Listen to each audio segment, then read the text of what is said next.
We had our engagement party the other weekend and everything went great. We had a great time. We got to catch up with lots of family and friends.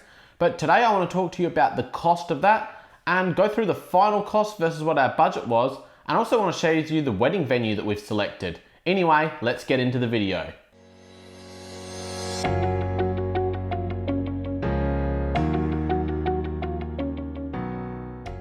Hello everyone, my name is Ethan Rishock, and on today's episode I want to talk about the final cost of our engagement party. So this is the second part of the cost of a wedding. So as you can see, I'm working through all the way from our initial planning of our wedding through to our engagement party. I'm going to talk a bit today about our actual wedding budget, and I'll keep making videos as we go along all the way through to the wedding day. So as I just said, we did have our engagement party a couple of weekends ago, and you can see some of these pictures. Everything turned out really well. We had a great time. And we had a bit larger guest list than what we will for the wedding, but we wanted to catch up with lots of people that we hadn't seen for a while, friends and family that live out of town. And the great thing was nearly everyone was able to come. We did have a really hot day. It was almost 45 degrees here, so it was pretty hot setting up, and it was hot the day before and the day after. So the setting up and the packing up was pretty warm, but by the night it had come in a little bit cooler, so it was bearable. And we did a beach theme, so it worked out really well for this. So first I want to talk about the final cost of our engagement party. So initially we had a budget of $5,000. Then when we started actually looking at individual items, we bought that budget and we thought it would be around the $4,000 mark, which we were almost spot on. So the final cost ended up coming in a little bit cheaper at $3,283. So as I said, we went from $5,000 down to $4,000, down to that. There was probably a few extra bits and pieces we might have got that we forgot to record. But yeah, so probably between that $3,200 and $3,500 mark. So we're really happy with that, considering we had about 100 guests come. So the most expensive thing we got were the drinks. So they come in at just over $1,100. And then the decorations were next. So they were just under $600. So we're actually able to spend a bit more on decorations than what we had budgeted, but this is because we saved money elsewhere. So it was really good because we were able to decorate the venue in the way we wanted it. So we didn't have to go, oh, we can't afford to get that. If we wanted something, we were able to get it. And that was because we were smart with our budget elsewhere. So the actual venue cost was only just over $300. And then the next largest expense was the food. So we did home cook a lot of this with the help of family. So I'll go through that soon. But yeah, as you can see, the overall cost was pretty low considering the number of guests we had. So overall, we're really happy with the way we budgeted for the engagement party. As I said, it was under our initial budget, under our revised budget. And I don't feel like any of it was wasted. We really made use of every single thing we bought, from decorations through to food, through to drinks. Nothing really went to waste, which was excellent. Just quickly, before I get into the next part of the video where I'll talk about some of the cost saving tips that we've got, make sure that if you've enjoyed this video or you want to hear more about this kind of stuff, hit that like button, hit that subscribe button, and leave a comment down below on what was your cost saving tips for your engagement party. Anyway, let's get back into the video.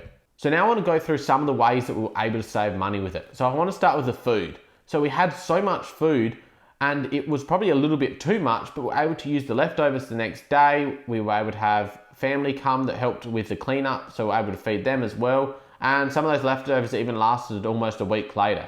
We were lucky enough that we had family that were able to help out with some of the cooking, so we didn't have to really buy too much food. We bought a cake and we bought some sweets, but beyond that, a lot of it was home cooked stuff, so that definitely saved a lot of money. So I definitely recommend that if you're planning something, ask your family. They might be willing to help out, do some of the cooking yourself, and it will save you a huge amount of money if you compare that to, say, catering.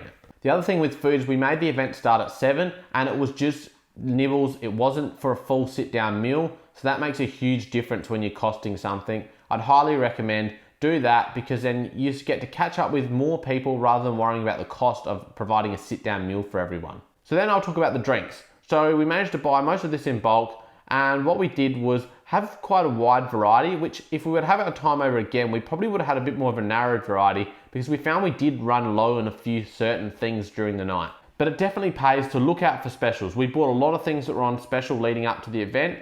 The other thing we did was make sure we stuck to mainly beers, wine and cider, because we found those were the cheapest for what you got. And that's probably the most common things that people drink. We did have a few spirits, but they were mainly for family and for a few close friends that are part of our wedding party. And then through the night, we ended up giving them to a few more people anyway, because we had plenty of those.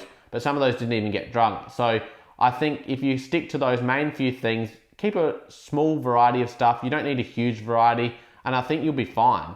So this leads into the venue, because obviously we picked a venue where we're allowed to provide our own drinks. And this is a huge cost saver. If you go to a venue where you've got to pay for a bar tab, for instance, and potentially for bar people, it's going to cost you a lot more money compared to providing your own alcohol. So alcohol is going to be a huge cost in an engagement party. So if you can find a venue that allows you to do that, it'll definitely save you a lot of money.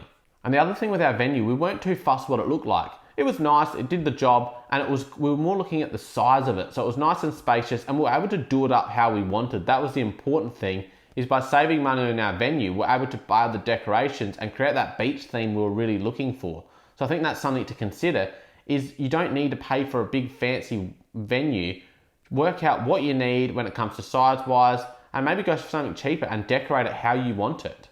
Like I said with decorations earlier, is that we're able to spend a little bit more on these than what we budgeted because we had saved elsewhere. And I think that was really important to sticking with the theme we wanted to achieve and the look we were aiming to achieve. So the other area we saved money on was the photography. So we went through a family friend that was going to be coming to the event anyway, and it was excellent. The photos have turned out so good. And it just goes to prove that just because someone is younger or they're starting out in the industry and they might not charge as much as others, it doesn't mean that they can't produce a great result.